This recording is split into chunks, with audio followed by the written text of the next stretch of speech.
Okay, 2020 Mazda CX-5. This one is Massachusetts registered, Massachusetts inspection expired, so it's got to go in. Which means I'm doing a quick inspection beforehand, so I have no surprises when I go in. This engine's a 4-cylinder with cylinder deactivation. Common issues on this one. The rocker arm that controls cylinder deactivation does break. Additionally, the vacuum pumps do give some trouble.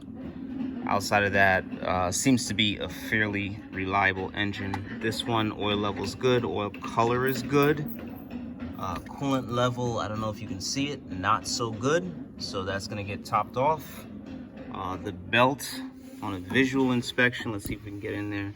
Looks okay, but that's not really how you inspect a modern belt. Brake fluid reservoir, color looks good, level looks okay.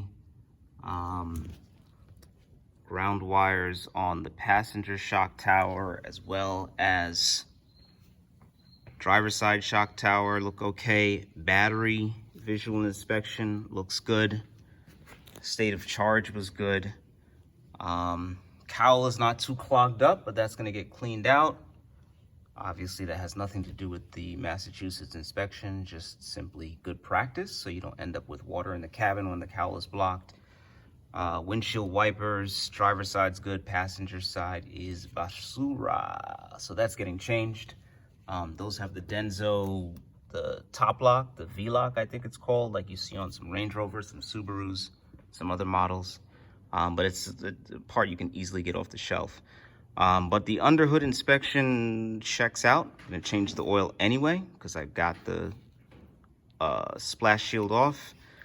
Yeah, that's about it for under the hood. The next thing I'm gonna check is the suspension, the tires, and I'll show you what that looks like once I get the car in the air.